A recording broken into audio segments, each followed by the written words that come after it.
Welcome to another exciting episode of the Insurance Untangled podcast. My name is Ben Tuinei, and I'm one of the co-hosts on this podcast. And as everybody knows, we've taken a little bit of a break over the last few months, mostly just to kind of reorganize and revamp. We all have busy lives. Tessa and I have multiple jobs. And by the way, please meet our new podcast host, Tessina. Tessina is with us today, and we're going to be chatting about some fun PPO fee negotiating stuff. But I just wanted to kind of outline the format for our podcast moving forward. So we're going to Tessina and I are going to be the main hosts. We are going to bring in co-hosts from time to time to fill in. Naren will hop in with us from time to time. But our goal is to have guests that understand the realm of insurance, right? And provide very direct content with regards to how insurance companies operate from every angle, right? Credentialing all the way down to appealing denied claims. Today, we're diving into a topic that directly impacts everybody's profitability, at least those that are in network with insurance. But it's one area that often gets overlooked, mostly because dental practices are very busy. Every position in a dental practice has multiple jobs, multiple roles. But we want to talk about this whole art of negotiating PPO fees. So we all know that there's a trend of going out of network these days among a lot of doctors, but there's still many that are still in network with a lot of PPO plans. And there are a lot of doctors that don't know that there's room for improvement and that they can negotiate. So that's the purpose of this episode, is to sort of take an approach to negotiations from a strategic standpoint, if you will, in a way that will help you increase your revenue without necessarily increasing volume, right? So, Tessina, Yes, hello. I don't think you need any introduction. You've already been on so many different webinars. I think every webinar that we've done on Insurance Untangled, you've been on those. So I think the I'm guests, honored. yes, everybody knows you. So we'll just dive right into the questions here. Why do you think I shouldn't say most. I think most practices these days are definitely trying to find ways to improve revenue, right? And PPO negotiations, if they know, a lot of people try, right? But why do you think a lot of practices don't negotiate or don't attempt to negotiate regularly? Yeah, that's a really good question because you and I, we field these questions every day. An office will call and they're like, we need to negotiate our fees. We know that it's been, 10 years sometimes since the last time they've looked at their fees. And the number one reason I think we hear is that they're really busy, they're overwhelmed, and they have so many tasks going on. They don't really know how to go about it, or when they've tried, it hasn't been very successful. So they feel defeated. And Mm, so finally they reach out and just say, like, what do we do? But the biggest issue or the biggest downfall is they're really not realizing how much money they're actually leaving on the table by not doing those negotiations every 2 years. yeah. I love what you said there. I guess those are things that I haven't really thought about. And they're valid points, and it kind of leads me to the next question here. Um, I guess this is motivated by what listeners might be thinking. Those that have tried, not gotten fee increases. Next natural question is: Is it actually even possible to get higher fee schedules or Mhm. reimbursements from insurance companies? Do you want to kind of speak on that for a minute? Yeah. Sorry, say that question again then. So there's a lot of practices that don't believe you can get fee increases. Oh, So so yes. the so I guess the question is it even possible to get higher fees from insurance companies? Yes, 100%. So when you talk to an insurance company and just say, like, hey, I want higher fees, or do you guys negotiate? Their answer is going to be no. Hmm. Does that mean that they don't negotiate? No, it doesn't. It means that you don't have the proper knowledge or tactics or leverage to know how to engage effective negotiations. Right. It's kind of like what you do on the insurance verification side. I remember when we were starting that company, you had mentioned that, when you call insurance representatives, you have to have good phone skills because they're intentionally going to want to limit the amount of data that they're going to share with you, right? And so if you understand how to overcome those objections and, those lines of questioning, like somebody that has experience that knows that would get so further along on those calls than somebody that's getting into it that doesn't have any guidance. And I guess that's a good example. A lot of dental practice, the people in dental practices that don't do the negotiations every day just don't even know where to start, right? Mhm. Um, so when it comes to just negotiation, like at least the preparation side of things, what do you think every practice should know before entering into negotiations with insurance? Yeah, there's definitely probably a couple of things I would mention here. First and foremost, I talk about this a lot, is knowing your office fees and making sure you're always billing out those full office fees. Offices don't understand the role that their office fees play in their negotiations.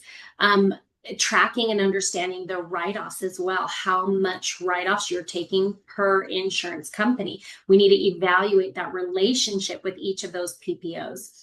And also check profitability, right? How much is that insurance company benefiting your practice, or is it actually harming your practice? Not all PPOs are equal. This is another thing, right? Some are worth keeping, others are not.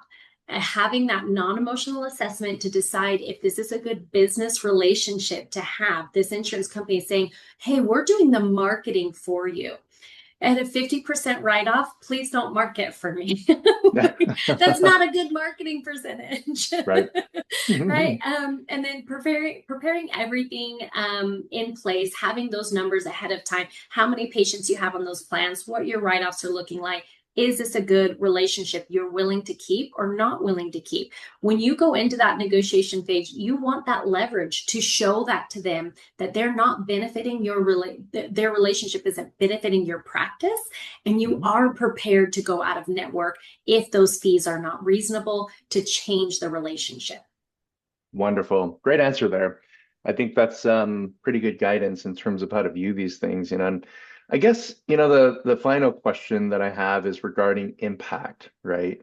I hear, just like what you said, a lot of doctors, they don't negotiate. In fact, I had a call earlier this morning, and a doctor had mentioned that the reason why he never negotiated is because all of his colleagues said that they tried and they didn't get anywhere, at least around him. And so this is also the same mindset of dental practices that don't submit buildups, because once they start to get those denials, it's like, oh man, those are messing with our numbers, so we're just not going to submit them when we do them anymore, not knowing that you could get paid on every single last one of them. Yeah. So it's a function of knowledge and understanding. So in terms of impact, what kind of impact are you seeing successful practices, well, practices that either hire a company or do it on their own and do it successfully? What do you see in terms of an impact for those practices? Yeah, the impact is huge. It can be a big game changer. Even if you get a small increase, and this can be a 3% increase. Obviously, our goal is to try to shoot a lot higher for that, but there are some insurance companies that really restrict that. But even that results in tens of thousands of additional revenue per year, right? And then you're also changing the bar, you're raising the bar. So all of these reimbursement rates are being reported to the other insurance companies. They're discussing this together. They're saying, here's where the bar is set. These doctors are saying that this fee schedule is an acceptable fee schedule. This reimbursement rate is an acceptable reimbursement rate. When you say yes to those fees, you're saying you're happy with those fees. So getting those increases, even small over time, but staying on top of it every year, every 2 years, pushing for those increases, raising that bar, showing the insurance companies that those reimbursement rates need to be higher, or you're not willing to stay. That changes long term in a big way. Absolutely. And many practices are going out of network these days, to where it's called the takeaway approach, right? When you're talking to an individual that's interested in something, and then you take away the option for them to even have it. It's the concept that people are more willing to want what they cannot have, right? Yeah. Just it's a point of pride. It's like, now that you're saying that I can't have it, I'm going to want it, like, give it to me. So, so great points there, Tessina. So, I would say, as we're kind of wrapping this up, and again, folks, I'm sorry, I probably didn't mention this to our listeners. We're going to keep these podcast episodes short. We're just going to get straight to the point and be very punchy and give tips and advice in these areas. So, in closing, the whole world of PPO negotiations has become very complicated these days. It is not easy. In fact, you do see a lot of insurance companies issuing fee increases. And if you don't read through all the fine print, it says you're locked into not negotiating for 3 years. Oh, and then that insurance company has the right to lower your fees in 12 months. And they will, if you're not reading that. They're inserting language about you agreeing to not negotiate or terminate in your re-credentialing. So pay attention to those things and always maintain, always review everything that you sign with these insurance companies because the game is getting more complicated and they are trying hard not to negotiate, right? So, Tessina, what's some final takeaways that you want to share with the listeners today?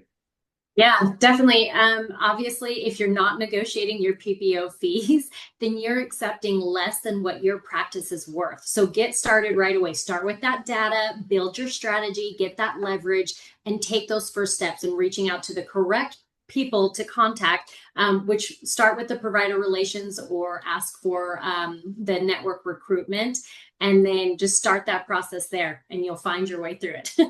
Wonderful. Love it, Tessina. Great advice today. Appreciate you on this sort of rebrand episode with Insurance Untangled podcast as we're entering a new phase of our podcast, trying to create different themes, different topics, as well as shorter episodes to accommodate a lot of you that have requested episodes under 20 minutes. So that's exactly what we're going to do. So if you want a clear breakdown of what we covered today, including an approach on how PPO fee negotiations can be implemented step by step, visit our website, insuranceuntangledcom/resources, and you can download the episode guide there as well.